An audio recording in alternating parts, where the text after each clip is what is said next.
Tax deducted at source यानी TDS का पूरा नाम सुनते ही दिमाग में कई तरह के सवाल घूमने लगते हैं, जैसे ये क्यों लगाया जाता है, टीडीएस पर काटी गई रकम का क्या होता है और कितनी इनकम पर टीडीएस लगता है। अगर आपके दिमाग में भी इस तरह के सवाल है तो यहाँ पे जानते हैं कि टीडीएस क्या होता है। टीडीएस इनकम टैक्स का एक हिस्सा है। दरअसल किसी व्यक्ति की आय का सोर्स क्या है, उस पर जो टैक्स कलेक्ट किया जाता है उसे ही टीडीएस कहा जाता है। टीडीएस अलग अलग तरह के आय सोर्सों पर काटा जाता है, जैसे सैलरी, किसी निवेश पर मिले ब्याज या कमीशन आदि। सरकार टीडीएस के जरिए टैक्स जुटाती है, हालांकि ये हर आय और लेन देन पर लागू नहीं होता है। टीडीएस काटने के लिए आयकर विभाग की तरफ से कुछ नियम तय किए गए हैं। तमाम आय सोर्सों से काटा गया टीडीएस सरकार के पास जमा किया जाता है। इसके बदले आपको एक सर्टिफिकेट भी मिलता है, जिसमें ये बताया जाता है कि किसी व्यक्ति से कितना टीडीएस काटा गया और सरकार के खाते में कितनी राशि जमा हुई है। इनकम टैक्स से टीडीएस ज़्यादा होने पर रिफंड क्लेम किया जाता है और कम होने पर एडवांस टैक्स या सेल्फ असेसमेंट टैक्स जमा कराना होता है।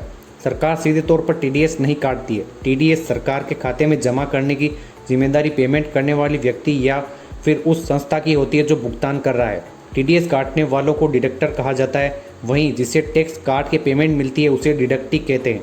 अलग अलग प्रकार की सेवाओं पर अलग अलग टीडीएस की दरें तय होती है, जैसे सैलरी पर टैक्स स्लैब के हिसाब से टीडीएस काटा जाता है, वहीं बिल्डिंग पर या अन्य ऐसे ही किसी किराए वसूलने पर इसके अलग नियम है। भारत में अगर आप एक सीमा से अधिक सैलरी पाते हैं तो टीडीएस कट जाता है। इसी तरह एक सीमा से अधिक ब्याज, किराया, कमीशन, प्राइस पर भी टीडीएस काट लिया जाता है। अब हम देखते हैं कि भारत में किन किन आमदनियों पर टीडीएस काटा जाता है। तो फर्स्ट आता है सैलरी। आपकी साल भर की सैलरी 2.5 लाख रुपए सालाना या इससे ज़्यादा है तो आपका टीडीएस बनता है, लेकिन फ़िलहाल सिर्फ उन लोगों का कटता है जिनकी सालाना आमदनी 5 लाख रुपए से ज़्यादा है, क्योंकि 5 लाख तक की आमदनी पर जो टैक्स बनता है वह पूरा माफ़ हो जाता है।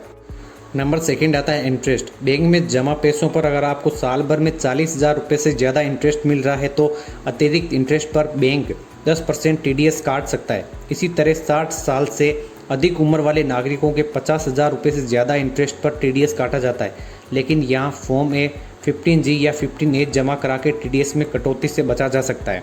नंबर थर्ड आता है कमीशन। किसी संस्थान या फर्म के लिए कोई बड़ा सौदा कराने पर बड़ा कमीशन मिला हो तो उस कमीशन पर भी 5% टीडीएस काटा जाता है। नेक्स्ट आता है रेंट। आपको मकान के किराए पर 20,000 रुपये प्रति माह से ज़्यादा का किराया मिल रहा है तो किराएदार 10% टीडीएस काट कर बाकी पैसे आपको भुगतान करेगा। देन इसके बाद आता है कंसल्टेशन फीस। आप अगर किसी कंपनी या फर्म से वकील, चार्टेड अकाउंटेंट, फाइनेंशियल प्लानर आदि के रूप में कंसल्टेशन फीस प्राप्त कर रहे हैं तो वे कंपनी या फर्म टीडीएस काट कर बाकी आपको भुगतान करेगी। नेक्स्ट आता है प्रोफेशनल फीस। आपको किसी फर्म ने आपकी पेशेवर विशेषज्ञता के आधार पर हायर कर रखा है तो वे भी 2% टीडीएस काट कर बाकी रकम आपको भुगतान करेगी। देन इसके बाद लास्ट में गवर्नमेंट के पास टीडीएस को जमा कराना पड़ता है।